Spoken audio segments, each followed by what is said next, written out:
Good evening and welcome to the fourth series of webinar Crafting with Proposal.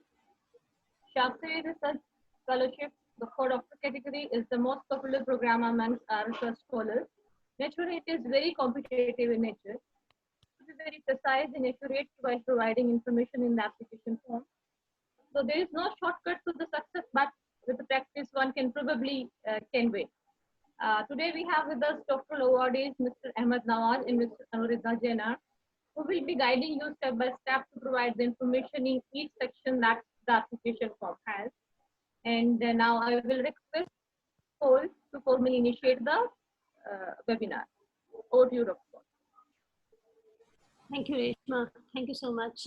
First of all, let me begin by thanking both the scholars, Mr. Ahmed Nawaz and Mr. Anuridha Jaina, for joining us today for this important webinar, which is, I think, fourth in the series of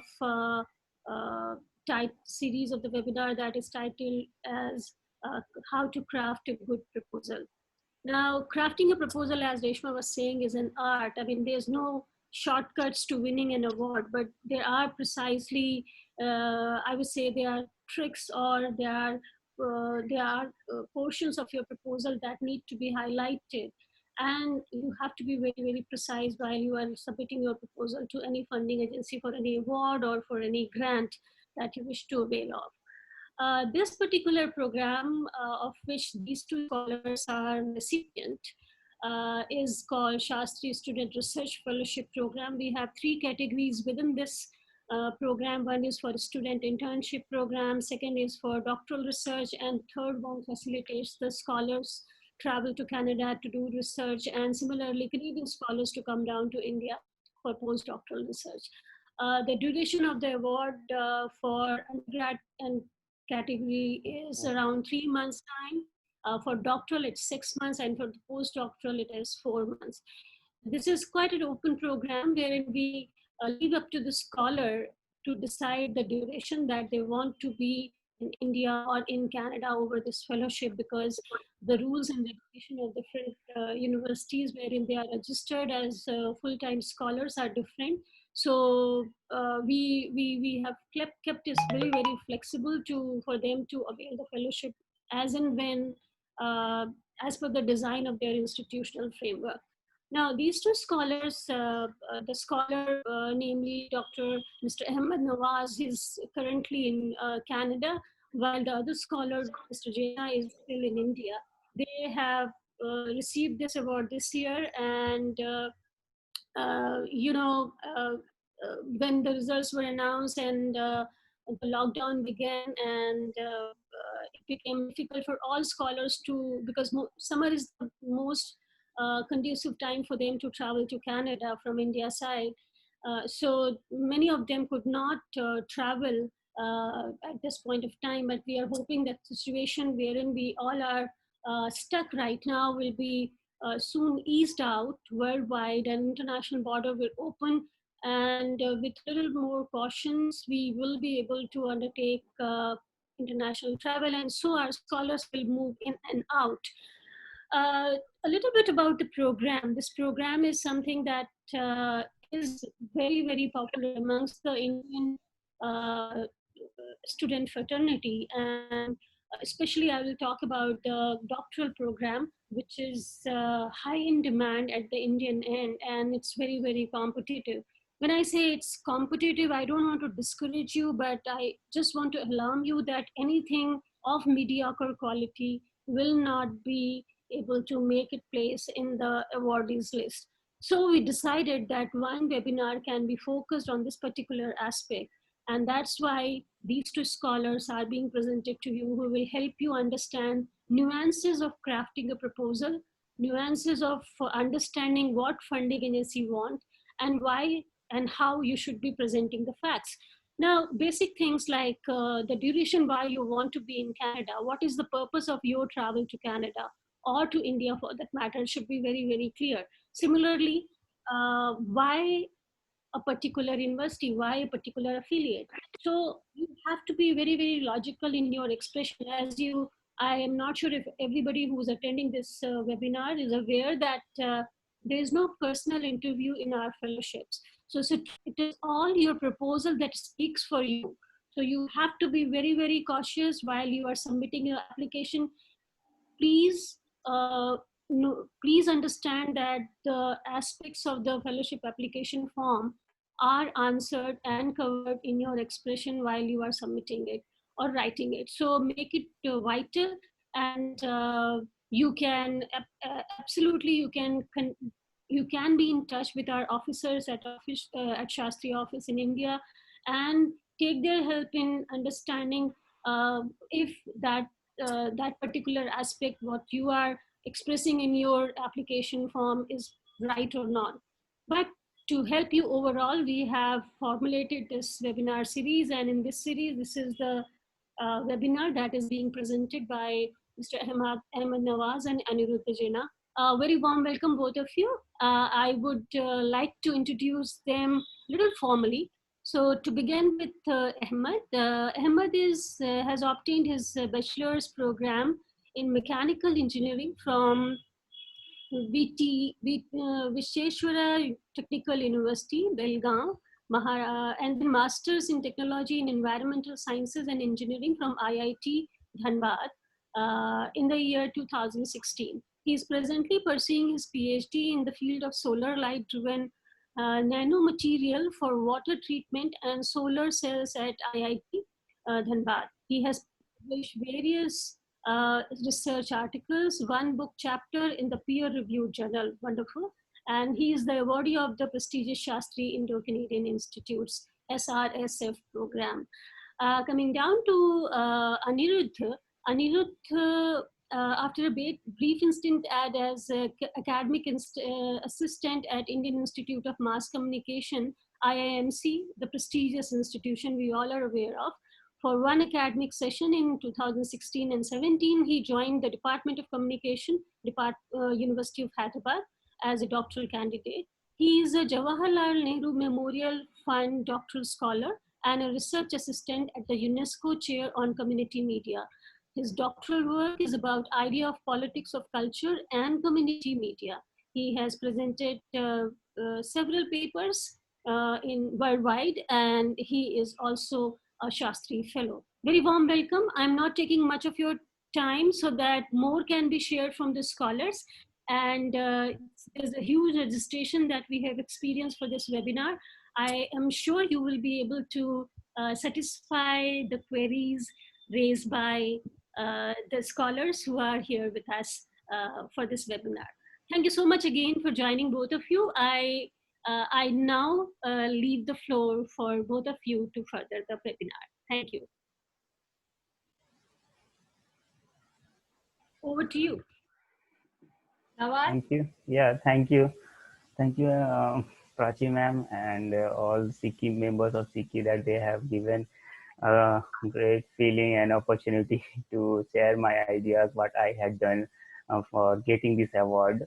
So first of all, I would like to share my screen, what I have prepared. Just wait a minute.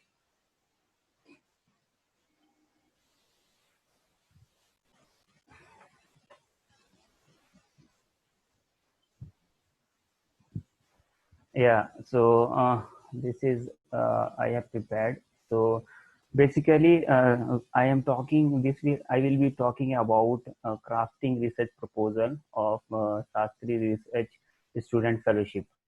So currently, I am in Ryerson University, Toronto, Canada, for execution of my PhD work. What I have to supposed to do by getting this fellowship in Toronto.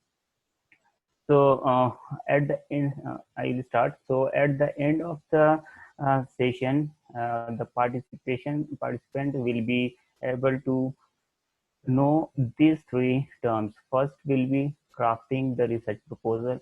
Second will be architect the problem statement, and at the end they will have lot of questions in their mind. So now there are two types of thinking. One is calm. You can easily think calm and something comes in your mind, and one will be intense. So in research, you have to think in both the way. Whether you think in calm way or in intense way, some results obviously it will come. So thinking, you will have some visions and ideas. So this idea you can form in the form of design. After that, you can apply on applications. Now, nowadays, everybody is worrying about what is happening across the world. Nobody knows, even though the world developed countries doesn't know what to do with this nowadays. So no idea what to do. But on the same way, a little child can know that what is happening. So she might have idea. Oh, we have some ideas. So the research is also like that. So do you like, everybody like delicious food? Everyone. So research is also ingredients for preparing a good food or yummy food. So there are different terminologies in crafting a proposal, like title, problem statement, literature review, objectives, research methodology, result and discussion, and at the end, references. So when we combine all the terms, all the sections, we will get a good food to eat, like what we do in research. So first, what is research proposal? Research proposal is nothing a detailed plan of action for scientific inquiry. Now, here we are talking about scientific inquiry, obviously, because since we are dealing with scientific oriented programs. Now, how to execute the thing? Why do we need to write a research proposal? Where and when we have to write a proposal? When we combine all those things, we have different procedures for writing a research proposal. Now, why? So we should write a research proposal to, it is actually an important documentation that we already know, because nobody will physically see you that you are X person, and the committee will decide that X person have written a research proposal. So you have to document that in such a way that it will be more and more feasible for the committee members. Like, demonstrate scholarly abilities, what you are, what the research scholars abilities that is being presented by the research proposal. It is a reference document during execution and also writing up the results of the study. And at the end, it is much needed document for a research fraternity, for and for the funding agencies to look on that and decides whether it will be approved or rejected. Now, the first thing what I had talked, that title. Title of a research proposal, how to design a title. The title you have to give either it should be very concise or descriptive. It should not be like descriptive. So like painting the picture of your ideas in your mind, what you have, that you have to paint in the form of a picture and give it as a title. Like, it should be formal, clear, unambiguous, and not cute. The word should reflect the focus of your proposal, and you should put the important of the word in the first. Then you will get a clear picture of your title. So I have given here two titles. Title 1, Meditation Gurus, and Title 2 as in Nurses on the Move, a quantitative report on how meditation can improve nurse performance. Now, looking on these two titles, one can easily know which title suits best for filing a research proposal. First one, when we look on the title 1, it shows meditation gurus only talk about meditation. He may be in Himalaya, he may be inside the room, or she may be outdoor, but it doesn't give any clear picture that what they're supposed to do. But in the second title, we can easily know that Nurses on the Move, a quantitative report on how meditation can improve nurse performance. See how beautiful title they have made and clearly saying the complete body of a research proposal. So title 2 suits the best title for proposing a research performance. Now, second is problem statement. So, problem statement, this is the main part of a research proposal, that how to define a problem. Different type of problems are there. Now, problem statement, we can exist from get through literature, theory, or practice that we do day by day, every day. Lot of problems are there that we can frame as a research depending upon the expertise. Now, there are rational and hypothesis. So it should be good. It should be good. Like clearly state the hypothesis or the number of hypotheses that will address in the proposal. Second, in the proposal, give rationale why this hypothesis is important to investigate. Why you need to go deep on this proposal. It should be. Otherwise, there are different type of hypotheses also. Like there are chances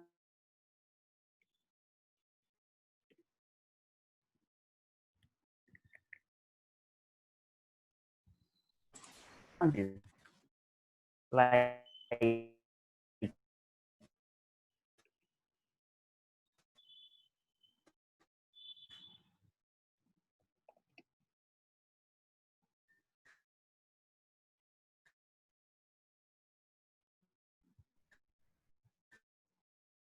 avoid combining the two combining together. Oh, sorry, sorry for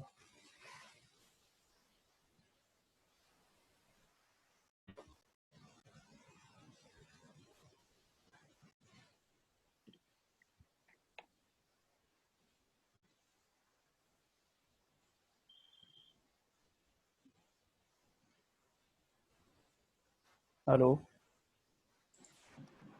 Yeah, am I can I? Yes, you are audible. You are audible. Yeah, but you can see the screen. No, we can't see. No, no, no. Oh my God, what is happening? Oh,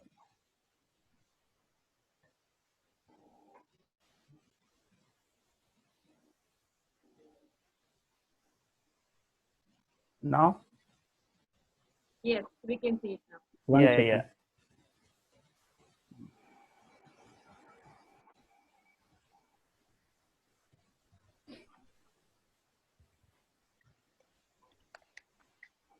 Right. Everyone can see. Sorry for that. Some interruption maybe from my side. Okay, so we were in rational and hypothesis. So, what is the chances of your hypothesis to reject? Avoid combining two hypotheses together. It could be confusing to the reviewer. Second is it should not be too long, because too long it will be not understandable by what your aim of the research says. Now, literature review. Literature review should not simply reinventing the wheel. It should not present in that way. It shares the reader the results of the studies that are closely related to the study being reported, and it related study to the larger ongoing dialogue in the literature about the topic, filling in the gaps and extended prior studies. It provides the framework for establishing the importance of the study, as well as benchmark for comparing the results of a study with other findings. It frames the report problem earlier identified. So this literature review is one of the biggest tasks for any researcher to find and look on that. Next is, so this is amount of research published. Like you have to go throughout the day how many research are published based on the trust area you are working. Like need for a literature review, why do we need literature review? It's identification of a research questions, need for a reviewer, review of your reviewers, need for review pointing out the need for more research you used to do. That completely depends on the number of published research articles. Now, research objective formulation. Why do we need? What is to be achieved? That should be clearly mentioned, closely related to the statement of your program. Smaller, it should be smaller, logical, connected to the part of general objective. They are specific to the topic you want to stick to it. After that, to focus the study, this is very essential, to focus the study what you are proposing, to avoid lot of collection of data or unnecessary items, to organize the study in clear defined parts or phases. Goals, next is goals or objective of the research. The goal and objective should be, this is usually one paragraph telling the reviewer everything they need to know about this research proposal in a small, concise way. This provides the opportunity to gain the reviewer's interest and excitement about this proposal. This is objective. They will look on that, and after that, they will decide, yeah, is it coming on the right direction or not. To state the innovation of the proposal, obviously it should be novelty in that, and it should be innovative in manner. And what is the impact of your proposal between India and Canada? Now there are chances that why the proposal got rejected. There is one chance. No objective, no goals, like that. Too technical. It is too technical to understand your reviewer, your committee panels. Second is too short, not proper information you have given. Too long make the reviewer skip to continue. If you have made too long, reviewer will not, because they have timelines for that, so they can easily skip your so hard work what you had done. Next is methodology. There are different methodologies available here. So first is sampling, how you do samplings for that. Second is instrumentation for getting the data and different and sector of your research. Next is data collection. So data collection is also, you have to define in a beautiful manner. Next is data analysis, how you will do data analysis, all those things. Ethical issues is one of the parameters that we need to focus while proposing your proposal. Components. Now this I will come to component of SRSF. While we fill the application in for SRSF, these are the components that we can come while filling the form. Like first is title. They will ask you what title should you fill on that. It should concise, informative, that focus the proposal. Next will be abstract. You will find abstract on that. So it is the heart of the proposal, which should reflect complete proposed project. Maximum should be 250 words. Next will be background rationale. So it is a logical body. You have to give this one in maximum 300 words.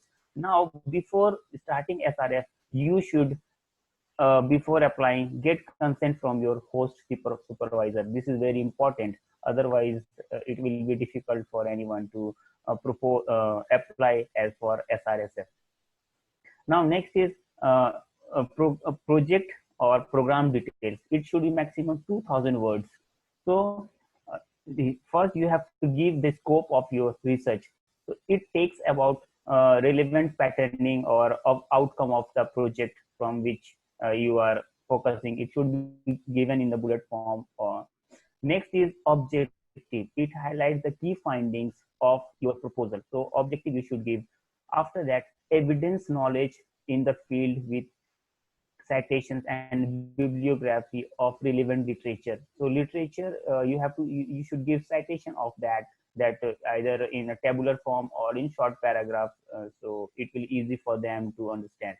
Next is social or practical relevance of your project. What your impact of your project is regarding social and practical applications. So you have to find some thrust areas on this topic. Next is theory, method, and sources from where you have got. So all those things have to be mentioned in your proposal, like relevant principle involvement, scientific adapted methods, different methods, mechanism, complete experimental setup that you can show in this section, theories, method, and sources. And I have given one SRSF template also. I will show you that how actually it looks like.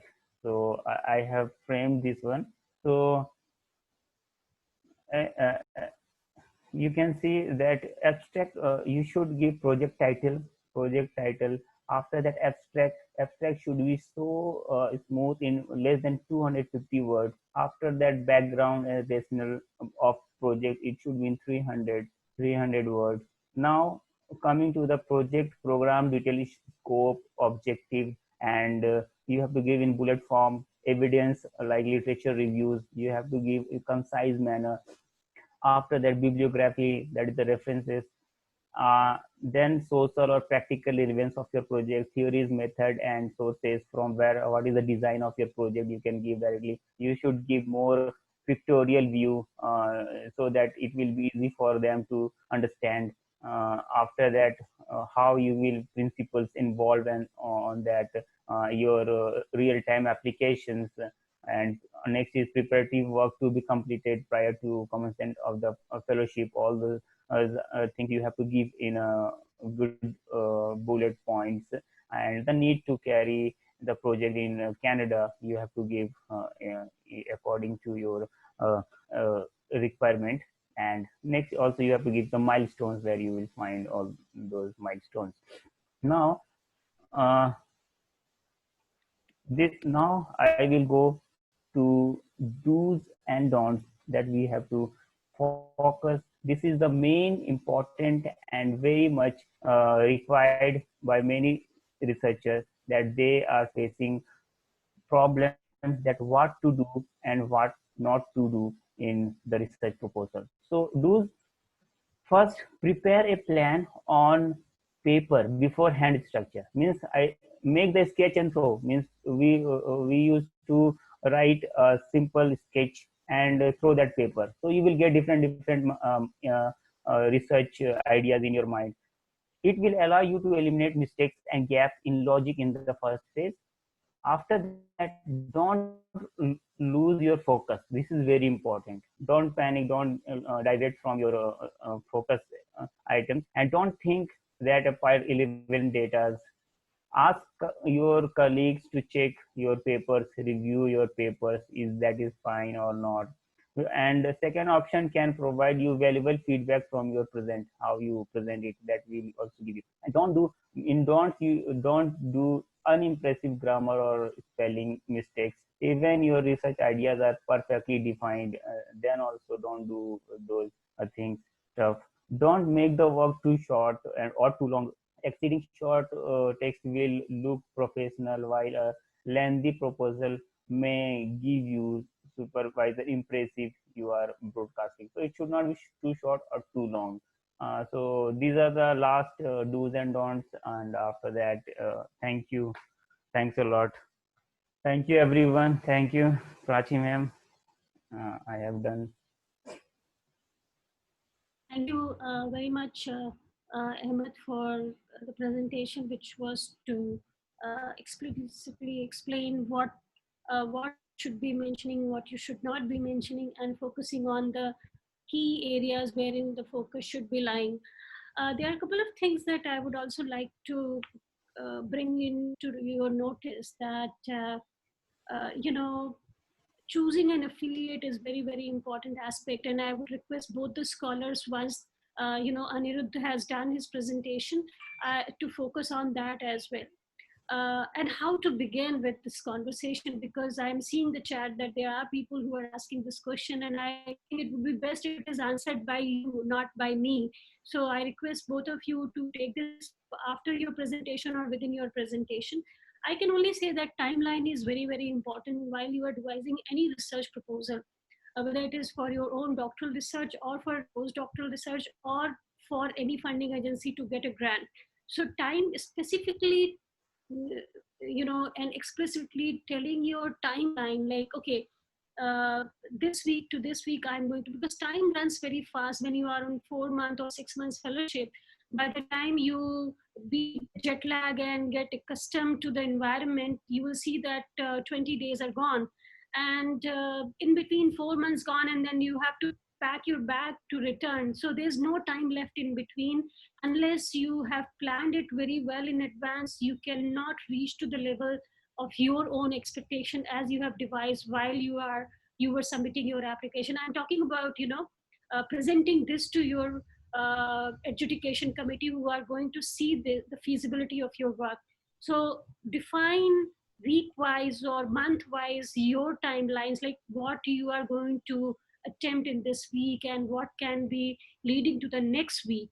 And this brings a lot of clarity to the people who are reading your proposal in terms of your understanding your problem and dealing with it. So it is very important. Another point, and also important here is why Canada, because it's a binational organization and we are bringing in collaboration between India and Canada only. It is not that we are funding research to go to USA or UK or Australia or New Zealand, or for that matter Nepal, Bhutan, and any part of Asia. So why Canada? So in your proposal you should be specifically talking about that, whether your research can be completed being in India only, why precisely Canada is important for your research. And if you want to go, there has to be a logic, especially for social scientists.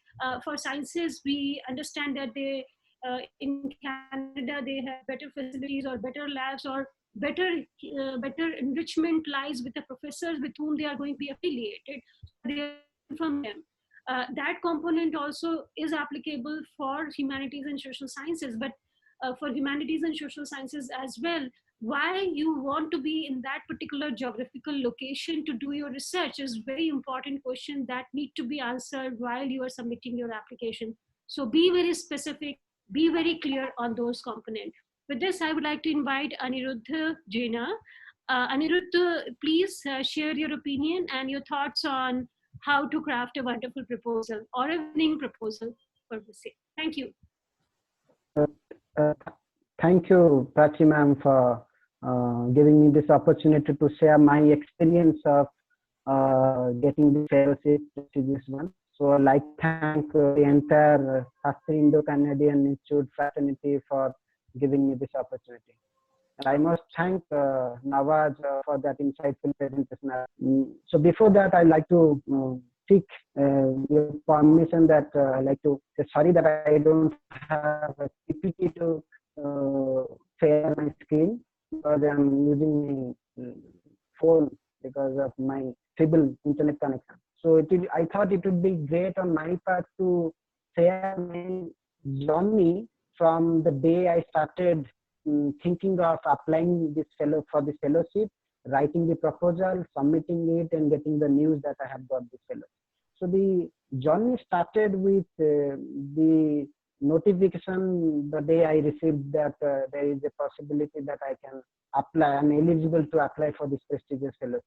So since I have been a fellow of the Jawaharlal Nehru Memorial Fund, working with them for last 1 year on my PhD topic, I realized that there is a scope that I can also apply here. Then the first thing that I did was to contact the alumni of this institute, like people who have already received this fellowship, have been to Canada and availed this fellowship. So I wanted to get their experiences, how did they approach applying this fellowship. So I contacted almost 10 alumni of SICI to get their versions of story about how to write a good proposal, how to contact an affiliate, what are the do's and don'ts, and what are the ways and means to go about the business of writing a good proposal. So that gave me a proper idea about okay, how I can articulate my things in a better way, which are actually conducive for this fellowship, which is actually appropriate for the fellowship. Because writing a proposal is a secondary thing, comes having a larger understanding about the whole argument that you are interested in. So once you have argument organized and properly, that will help you to come up with the proposal. Then you have certain ingredients of the proposal to be taken care of, that need to be taken care of. For example, that you will be very serious about language that you are using. Because in social science, I'm from social science, so I can share my experience of writing the proposal. So we are oriented in such a way that we are extra careful about coming up with good questions, framing a good question, framing your objectives, and framing the entire structure of your proposal. Like for example, for us, it is important to come up with the problem first. What is the problem that you are interested about? And for this particular fellowship, to understand that, as very rightly pointed by Pratham, that you have to situate and position your work in the Canadian context. We are from India, so you have to situate and position your work in the Canadian context. For me, since I am working on the area of community media, so why Canada? Because Canada has a very rich history of enriching history of having First Nations media. Which First Nations media? Yes, ma'am. Yes, Yeah, ma'am. I just. Am I audible? Yeah, your voice is breaking heavily, Aniruddha. So I request you to just switch off the video for a while so that you are more audible. Maybe some little Okay. more bandwidth to to the audio, please. Thank you. Okay. So am I audible? Is it fine now, ma'am?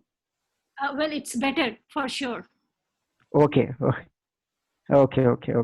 So I was talking about why it was necessary on my part to situate my work in the Canadian context as well.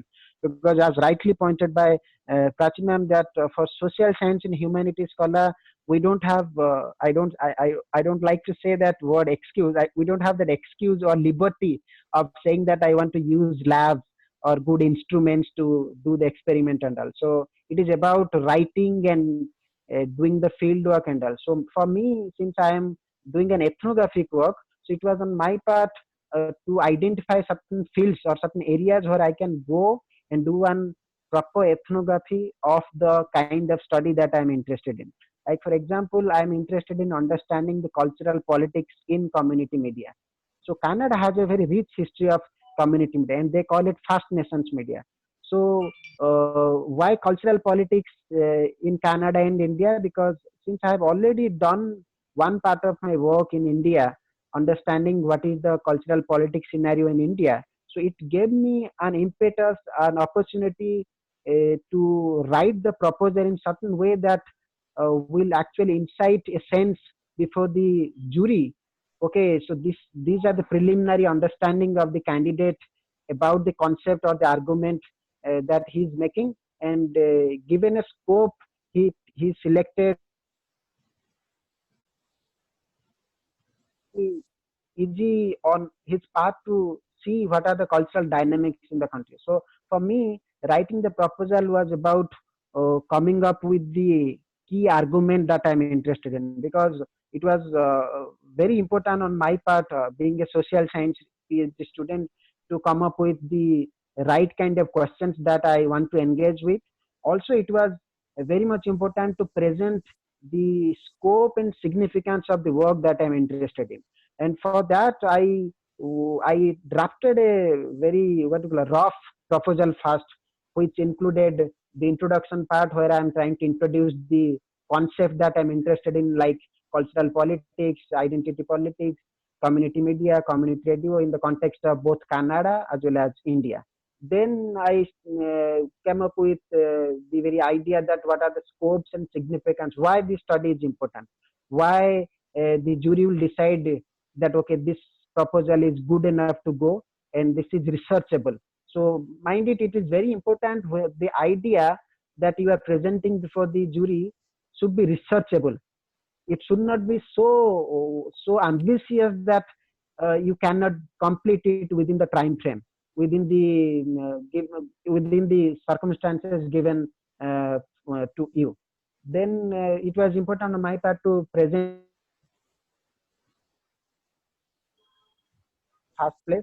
Then I started to write questions, that what are going to be my questions. First thing, you should find one key question that will define the entire proposal, entire statement of your proposal. Like for example, for me it was about what is the cultural dynamics that is ingrained in the community media sphere both in India and Canada. So once you have that one particular question, that will help you to come up with other ancillary or additional questions which will help you to understand the problem in a more holistic and comprehensive way. So once you have the set of research questions and objectives, and remember your objectives will help you to understand and engage with the questions that you are interested in. Then once you have that research questions and research objectives, which is followed by your scope and the introduction, you need to come up with theoretical framework.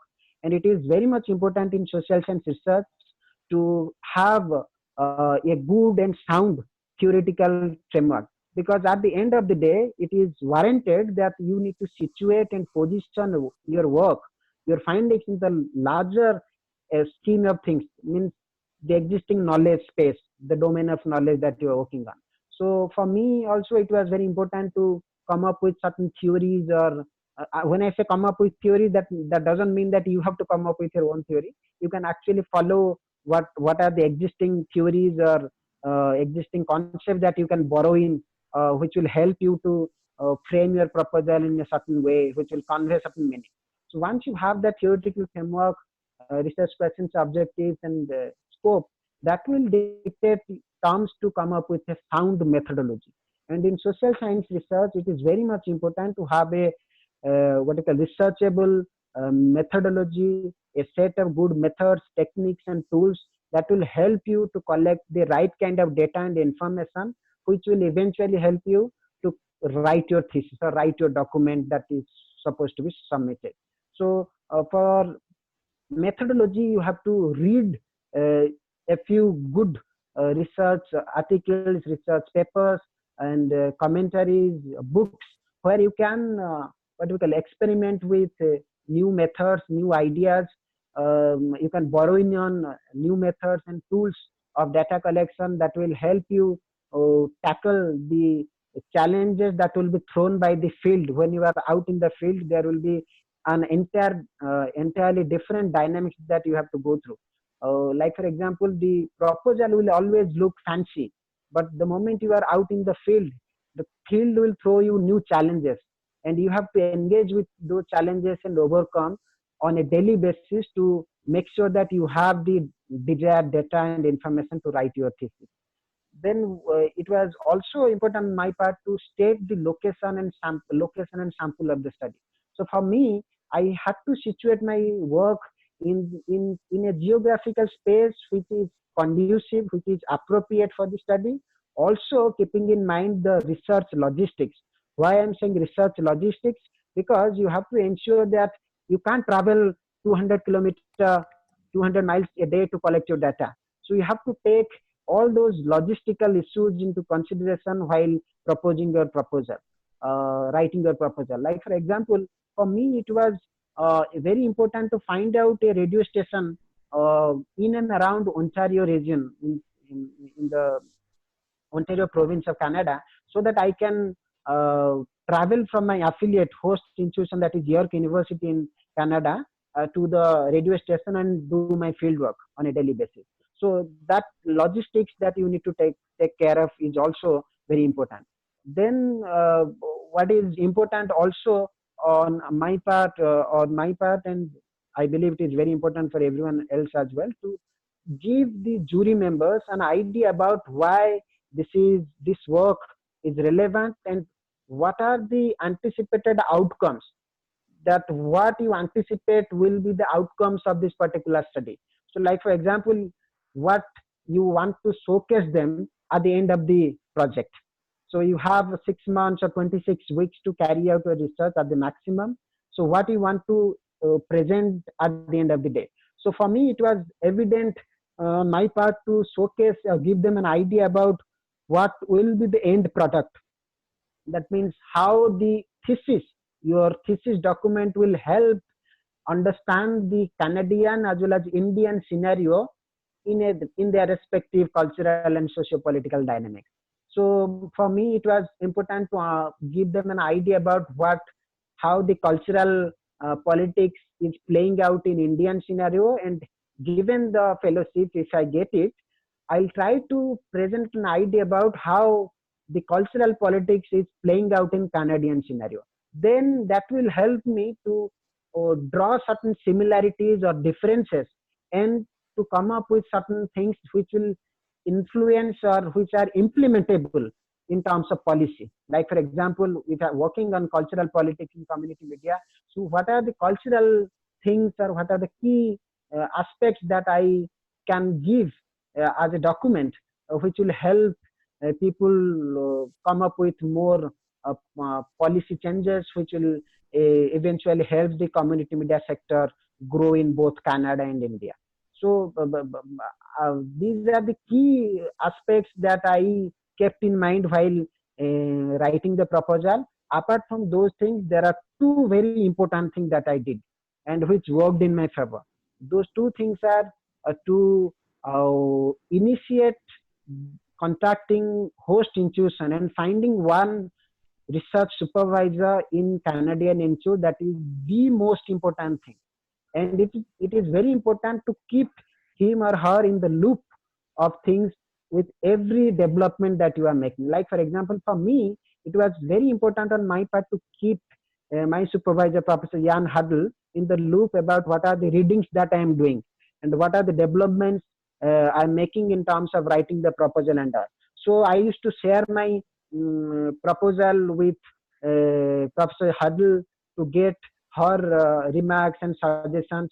She suggested me 3-4 times about what changes I can make to the proposal in order to make it more suitable for the fellowship, and also that immensely helped me. That is one. The second thing is the contacting alumni of the Shastri Institute who have already received this fellowship and utilized it properly. So their versions of the story will help you to gain more confidence. It will motivate you to write your proposal in a certain way.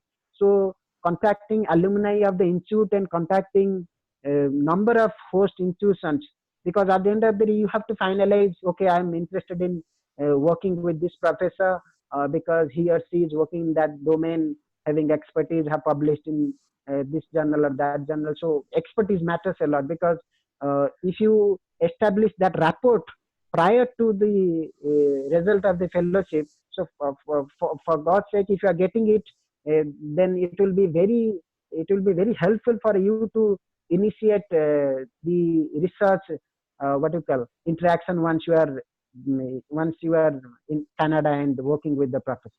So these are the key what you call suggestions or my experience with the Shastri Institute Fellowship, and I had a very what you call enriching and knowledgeable experience of around 2-3 months that I took to come up with the proposal and submitting it. So it was very it was very enriching in a sense that irrespective of the result of the fellowship, I got to know what are the nitty-gritties.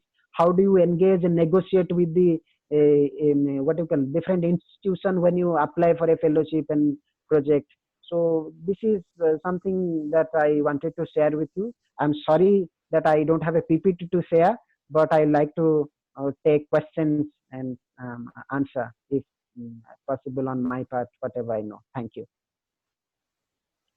Thank you very much, Anirudh, for sharing your insights and ideas on what can work for you and what may not. For humanities and social sciences precisely, I would say that, when you are formulating your proposal related to a theory, but also focus on applied side of it, it is very important in today's context that it's not just theory that we are talking about. I mean, a couple of proposals are, I understand, very, very theoretical in approach and it's by its nature. But what I suggest that highlighting the applicable side of your proposal is of utmost importance. And also, if you can present a kind of interdisciplinarity into your proposal, that is also going to help you a lot. Another component that I would like to focus on, I would like you to focus on is optimizing your presence or optimizing the possibility when you are in Canada. So supposing that you will get this grant and you will be in Canada for this fellowship, assuming that you draft your proposal. So if you are in Montreal, supposedly, with McGill University, why not to use opportunity to explore other universities and institutions in that particular city, or traveling a bit to the other city wherein there is another kind of expertise lying. So exploring Canada to its best is something that I would like you to suggest. So if you're going to University of Montreal, why not to visit McGill University? Why not to visit Laval? Why not to visit Concordia University? Because all these universities are very, very good universities, and you will have different departments. Allied subjects expertise would be available there. So even if you are working in the area of public policy, maybe economy is something important to integrate into your proposal. And even if you have not stated that it is not relating to your proposal directly, but still you would like to explore that component of your research, which can go for future. It's not important that you are going to use that knowledge for your research at that particular time, but in future it can serve as a good tool for you.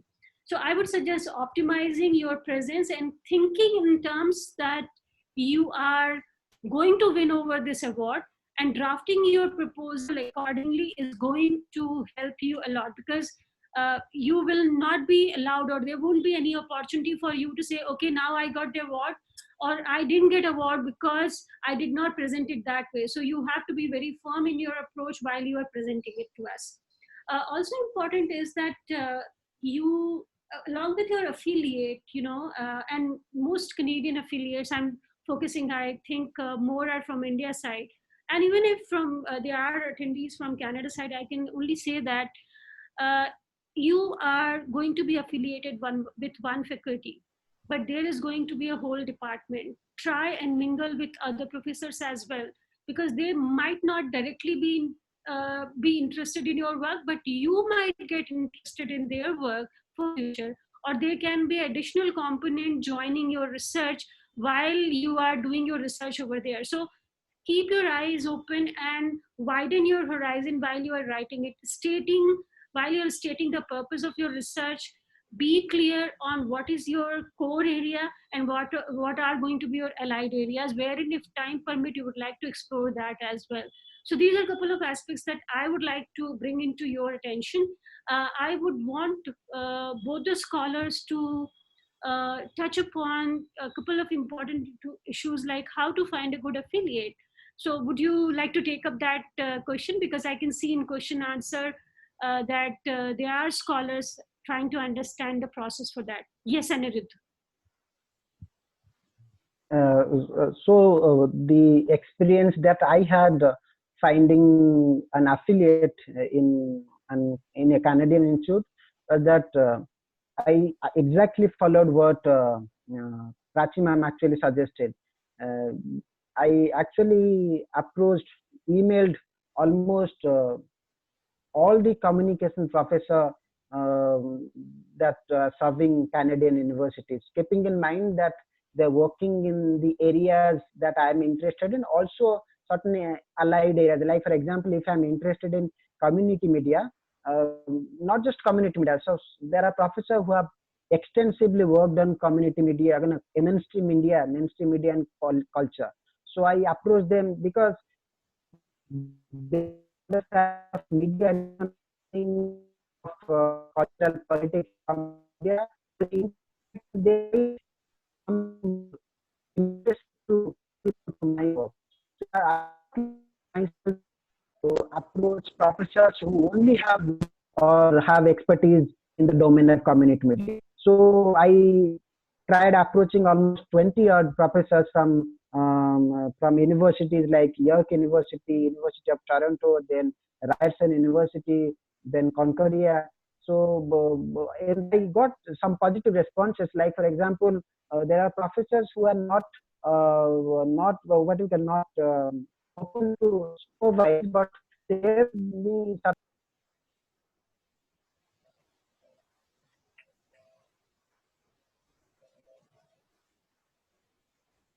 Oh, some connections issue.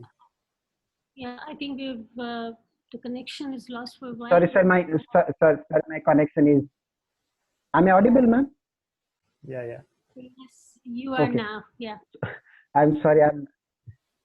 So the thing is, even though you might not get a positive response in terms of whether they can actually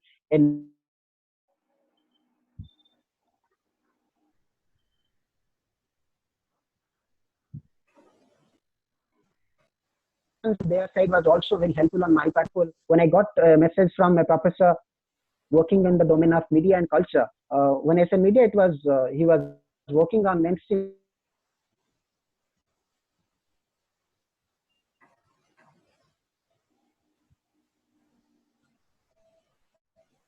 sabbatical, so he couldn't able to work. Yeah, Anirudh, we are losing out on you. I mean, your voice is heavily breaking.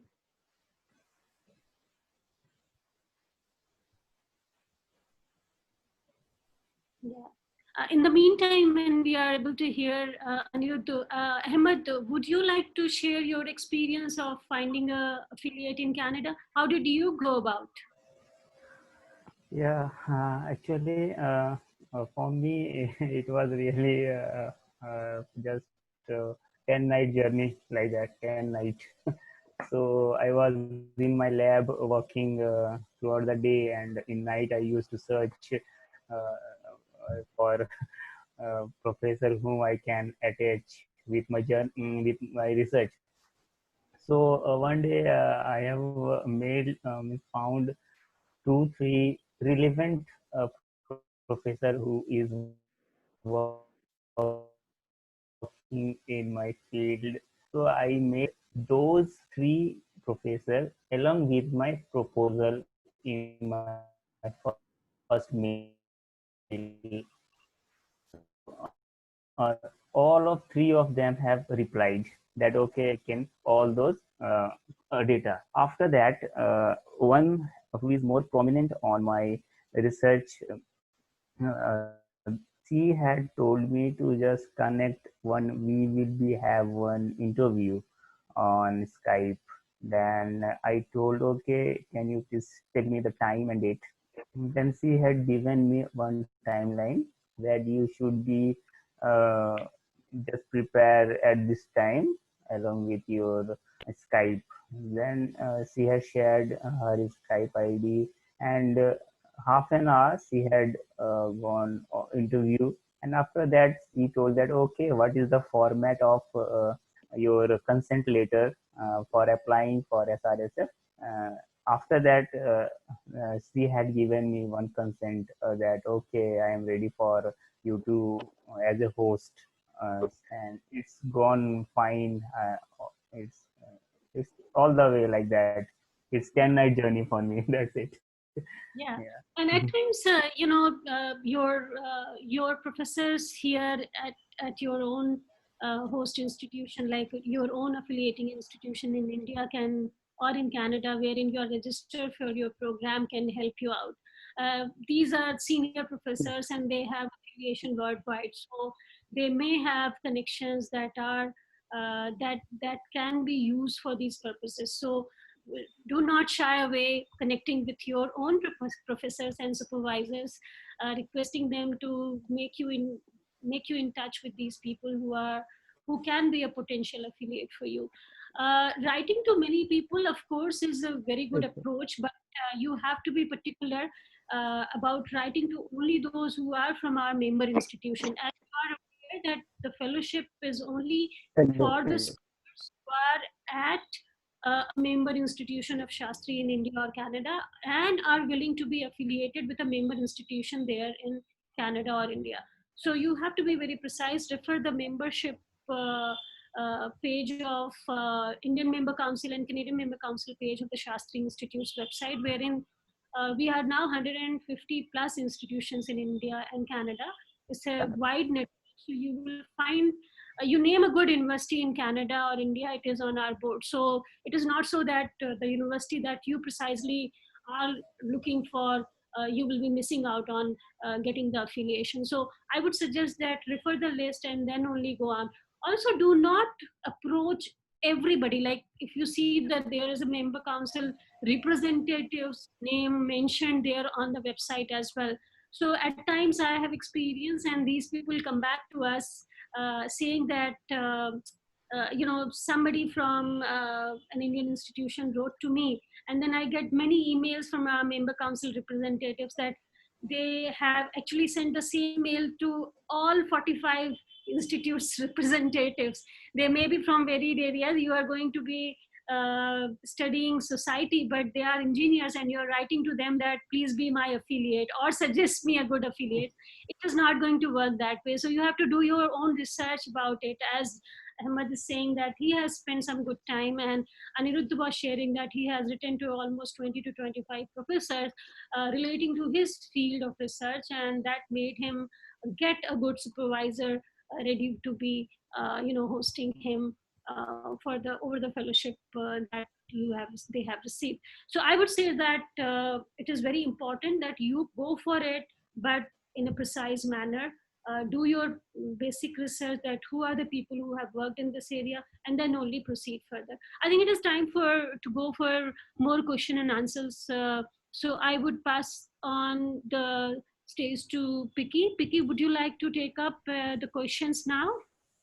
I have responded to a couple of them, which were from a perspective, and I would suggest that you raise the questions that are for the speakers, I would say.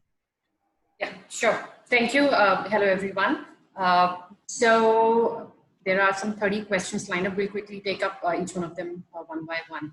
Can speaker tell me about some merits to get SRSF in writing research proposals? I think they have mentioned about it. Yeah, already. Yeah. Okay, next question. Can you please tell, okay, I think this is also taken up. It's about, how to find a host institutions, which has been answered in a lot of detail here.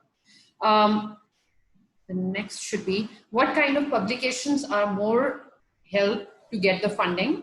I mean, the scopus is sufficient, nor author must have SCI journal. So you go ahead, Nawaz. Yeah, see, actually, according to my experience, if you have a good review paper, because that will talks a lot, because how much knowledge you have. If you have a good review paper published, then you will be more confident on applying the scholarship. It's not about selecting, you will get selected on the fellowship, but you will be more confident on applying for the scholarship, that you have some background concrete knowledge that what you are going to do. So that's my experience. So for me, I prior to applying this fellowship, I had 3-4 review papers published in one in Oxford University Journal, then 2 in Sage, 1 in Routledge. So I also attached those review papers to my candidature. So which also in a way will give an idea about that I have already published couple of papers in good journals. That will give them an idea. Okay, this candidate has certain idea about how about going about the business of writing research stuff. So that is always a plus if you have some published articles or some commentaries. You can share that. Yeah, and also it has to be related to the proposal that you are submitting. If you are talking about Earth in your proposal, exactly. Don't talk about, don't attach the the paper that you have published on Moon. So it is like it has to go with the proposal that you are submitting. It's unnecessary. Filling up the file is something that we do not appreciate. So I would be very straightforward. do present the work that is relevant to your research proposal that you are submitting to Shastri. Thank you. Thank you, Dr. Kaul. Can proposals be submitted currently, or is there a timeline or restrictions during the current pandemic times? I guess that's for Shastri. Yeah, so we will be announcing the programs in next 10 days time. So you will see the call for proposal, and this is very difficult time for us in terms of mobility.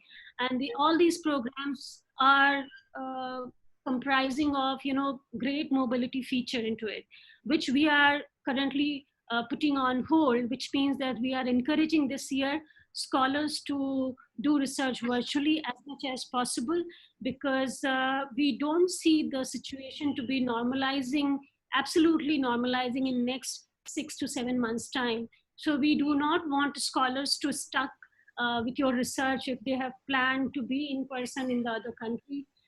So for that matter, we are encouraging more of virtual research if possible from your side. Thank you, Dr. Kaul. This question is for Mr. Ahmed Nawaz. I want to know that if I have review paper published without the technical papers, in that case, am I eligible to apply for SICI's fellowship program or internship program? I'm pursuing PhD from IIT Dhanbad, completed 3 years of my research. Yeah, obviously, see, SICI have already, when you go to the website, you can see that they don't talk about publication. First of all, I will tell you, they don't talk about publication.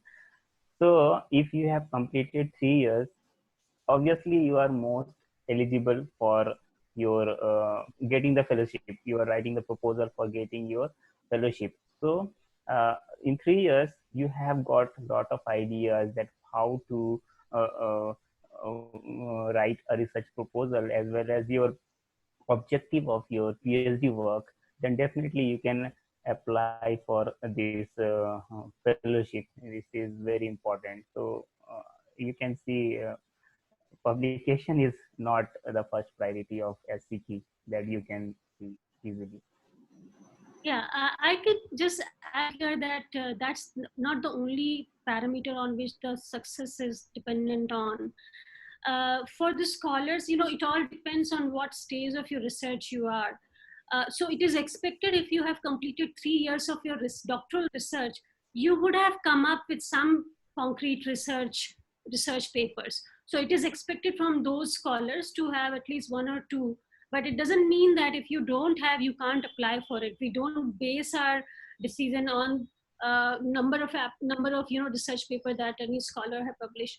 Especially for undergrad and grad master's level, we do not consider that to a great extent, because we know that they are young scholars and they are gearing up on their research front, and there would be time they would be publishing many things, but at present they are learning the skill and they are coming up with their own research proposals. So not confining to this particular parameter, we are very, very open to this thought that you are a young fellow and you might not have even a single research article or research paper published. So we are fine with that idea as well.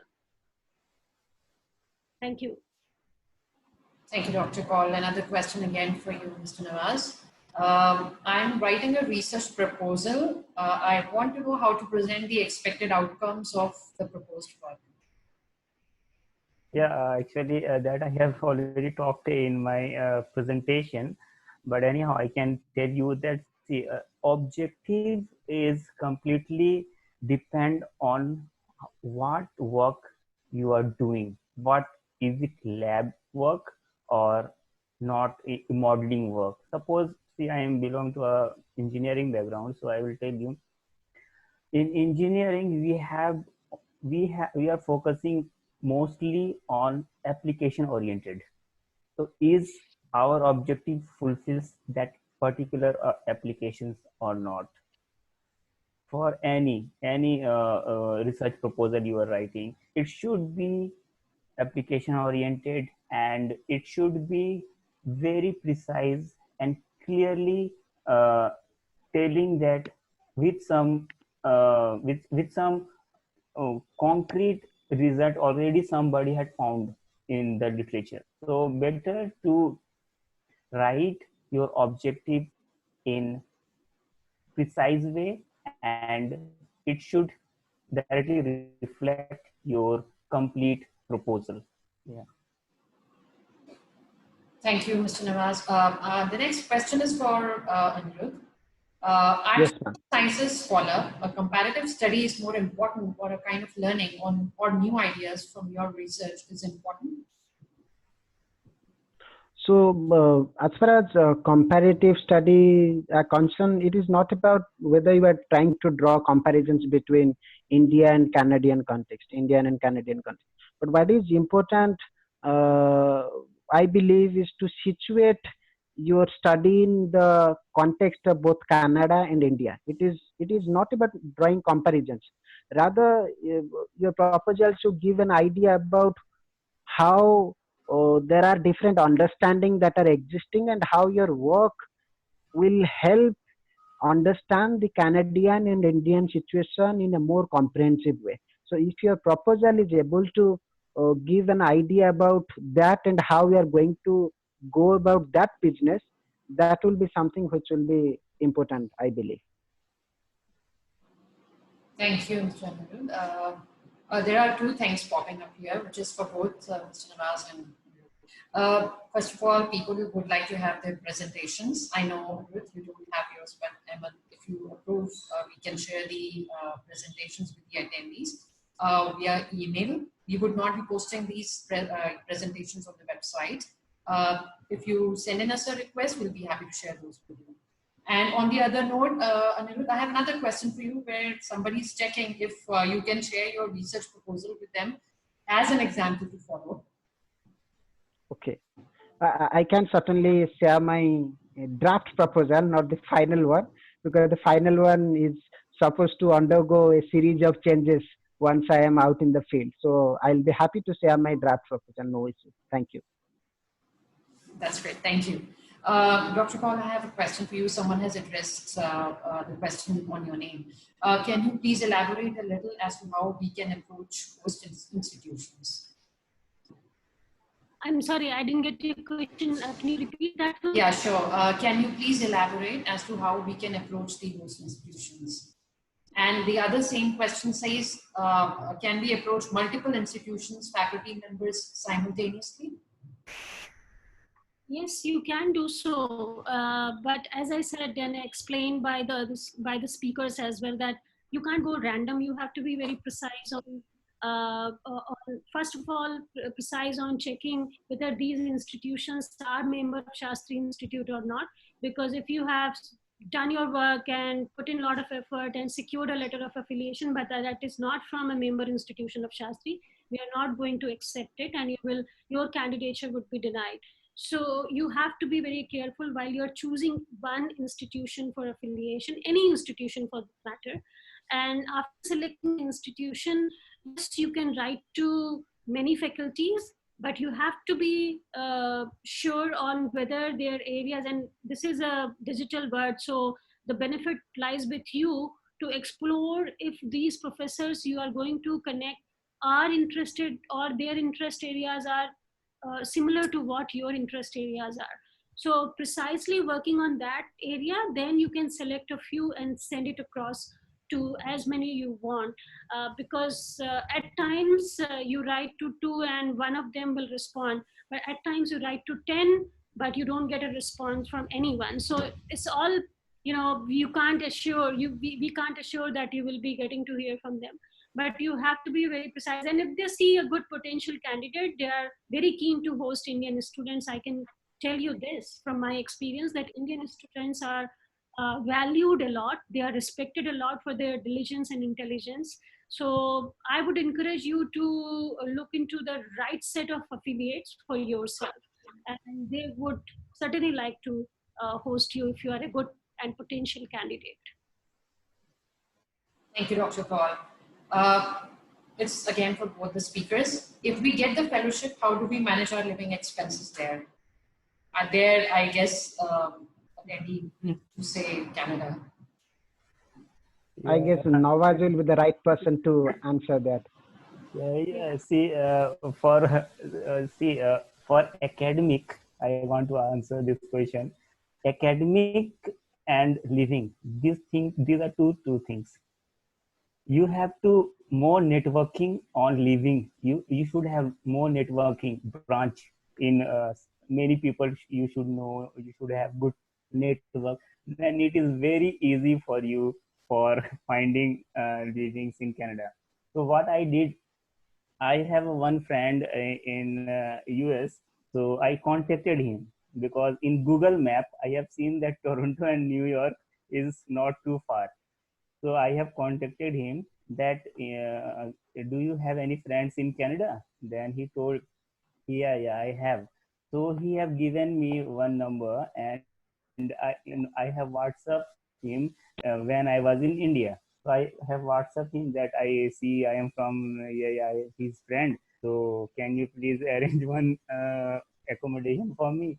Then he told that I will give you some quite number. Then he have given me 1-2 number of Toronto. But when I have contacted these guys, they told that you have okay, I will give you one number. They are living in downtown, but they are from Pakistan. Then I told, yeah, no problem for me, whether from Pakistan or Afghanistan, that is different matter. But I will. Yeah. So after that, I got the contacts of these guys, and they uh, they shared me that what you are doing, for how many months you are coming. And then after that, they picked me from the airport. It's very easy for me. Then my university is very close to my where I am residing, and the students are very amazed. So it's that's why it's working like networking. So because I don't believe on those Google, you do accommodation, they cut the money, after that they will not refund. So it's very scary for me. So I did like that way. So But I would say that this is a intelligent way to operate. I would also suggest that after you are being awarded, we hold this orientation session wherein you get to meet people who have availed this fellowship before of your category as well. So it's a dissemination and orientation for scholars. So if you are awarded, you will be invited to for 1.5 day orientation program where you will meet these scholars who have been to Canada a year before. Now they are the best contacts for you because they have stayed there, they have availed the services, so they can guide you very well which place. I mean, you will find certainly a scholar who has lived in Toronto or in Ottawa or in Montreal or any other place. So they can be a good resource for you in terms of getting connected with the right places in Canada. We give you a living allowance for that matter. There's a stipend for undergrad category, which is I think around 570 Canadian dollars or something like that. You will get to see this on the website. If you are going, if the program has a mobility component into it, so you can cover your living expense out of that, and rest your affiliation fee and your insurance and other details are already covered by Shastri Fellowship.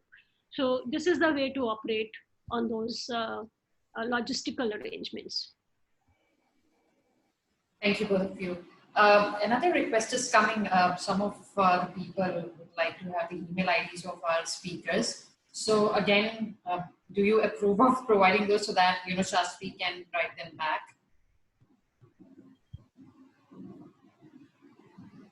That goes for both Mr. Nawaz and Anirudh.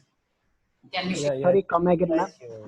Sure. You can. Anirudh, I was thank you, Mr. Nawaz. Yeah. Anirudh, I was checking. Some of the attendees would like to have your email ID. So, do you approve to share that with us so that we can further? Sure. No issue. Thank you. And okay, the next question would be again for both of our speakers. Can we get the marks or comments we receive? Well, I think that's for SICI. I'm sorry, I just misread it. Okay.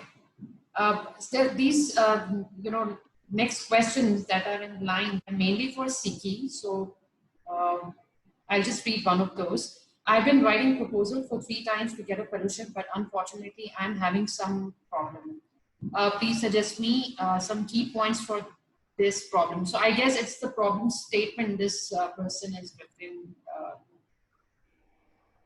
So can I believe the attendee is asking about why he or she is getting rejected almost 3 times. Yes. So I believe Nawaz and I also from Prachi, all 3 of us have been talking about what are the do's and don'ts and what are the key characteristics or our experiences of writing the proposal. So overall, I believe we answered that. Yeah.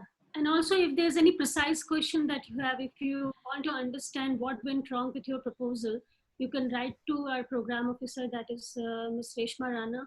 You can write to her requesting for the overview that we have received on your application from subject experts and from the adjudication committee if you are unsuccessful. And based on those comments, probably you can build on your proposal and resubmit it. Thank you. Thank you. Dr. Paul, I have one question because again, it's addressed to you. Is there any credit consideration given to the time elapsed since last earned degree for applying for SRSF?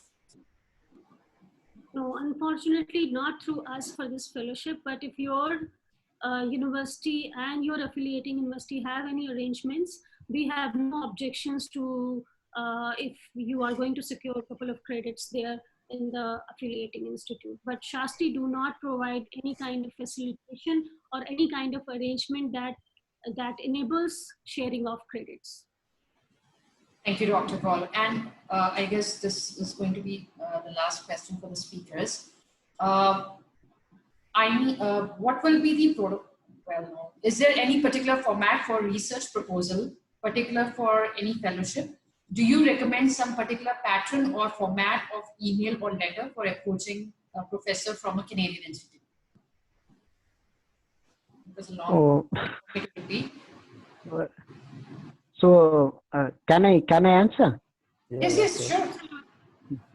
So is there any pro forma? I personally believe there is no pro forma as such. It is about how at the end of the day you have to convey what you intend to get from the professor. If you're writing, seeking his or her permission to host you by showcasing or by giving an idea about the problem statement that you are interested to work on, if you could convey that in a very logical way with proper flawless English, no grammatical errors or no sentence hacky-packy sentences. So be decent in your approach and write a decent mail addressing to the professor you are interested to work with, and convey your message that you want to convey. It is as simple as that. It's not like complex. Yeah, I must just take this exercise very seriously. Don't take it casually. I'm glad that Aniruddha has mentioned about writing. They don't expect you to be a good, very good English writers, but then basic understanding, basic writing should be clear, and he or she should be able to comprehend what you want to convey, because this is the first communication that you have. You're going to place in, and if the first communication is not impressive, then probably it's going to be difficult. They very well understand that English at times is not a first language for us, so we have our own limitations, but even then they respect our scholars. Those who go on Shastri Fellowship, especially on doctoral awards, most of them are offered postdoctoral full-time positions there. So I just want to highlight this because it is not your language abilities, but your expression that the best you are able to convey. So focus on that, and I'm sure you will be successful. Thank you. I think this question for Reshma. What is the number of total fellowships awarded per year? And this question has appeared quite a number of times throughout the question answer session. So you may like to answer that question. Well, it depends on the budget that we have every year, and accordingly we try to keep the number of the fellowships and awards, and that keeps changing every year. So it's not a specific number. Thank you, Reshma. So this brings us to the... Just to add here that at least there are 12 to 13 awards that we make every year under doctoral category, around 10 to 12 for the postdoctoral, and a similar number for the undergrad student research internship program. In total, if you talk about SRSF program, we would have around 40 awards made to our scholars, not less than that. Thank you. Thank you, Reshma. Thank you, Dr. Paul. I guess those were the last set of questions that I see on my screen. So I think we are towards the end of the webinar. We are only left with a call. Before we go there, one little announcement. Our next upcoming webinar will be on June 8th, which will be India time 5:30 p.m. and Ottawa time 8 a.m. That will be for Shastri Mobility Program for STEM disciplines. So having said that, I will now hand over to Dr. Paul and Reshma to do the closure. And before we do the formal closure, we just need to run the poll quickly for 45 seconds, and then we will see everybody once again on June 8th. Over to Dr. Paul. Thank you, Piki. Well, I can only say that it was quite enriching session for the attendees, I'm sure, and for me as well, to understand in so focused way what these two wonderful scholars have to share with us. They are ambassadors of Shastri Institute, and I would say they are now ambassadors of Canada as well. Ambassadors of India in Canada and of Canada in India. So I wish them all the very best, and thank you so much once again for joining us today for this webinar. We look forward to engage with you. You know, once you become a Shastri Fellow, you become a part of our family, and we do not leave you that easily, and you will not be leaving us so easily as well. So I can only say that you as an ambassador of Shastri Institute have to shoulder the responsibility to guide and nurture potential applicants like those who are attending here this webinar. So we will appreciate if you can guide him in any possible ways. Of course, your acceptance to sharing your email ID is one way that you have accepted to be ambassador and sharing our load as well. So wonderful. Thank you so much for joining us today. I also want to thank the participants who are online right now. We may have and we may not have answered to all your questions. Please feel free to write to us in case we have missed out to answer you. You're most welcome, and I look forward to have a lot of application from those who are attending this talk right now. Thank you so much. Have a great evening ahead. And thank you so much, ma'am. Thank you. And before we start, I'll quickly run the poll for our attendees. So next 45 seconds, and while people are taking the survey, please feel free to write to us for any general queries on SICI events at sici.org.in, and for any program related queries, and maybe for the PowerPoint, for the email IDs of our speakers who have very kindly consented to share with all of us. Please put through all these queries to SICI applications at sici.org.in. We are happy to serve you any time of the day. Thank you. So this brings us to the end of webinar now, and here we end the poll. If you can see the results of our poll on your screen. Another 10 seconds to go for this display. Thank you. Thank you. Oh, great. Thank you, speakers. Thank you, Dr. Paul. Thank you, Reshma. Thank you so much. Everybody on June. Thank you. Thank you. Thank you, Reshma. Have a good night. And have a good day to you, Mr. Nawaz. Okay. Bye. Yeah. Thank you. Thank you, Anirudh. Thank you. Bye-bye. Thank you. Bye.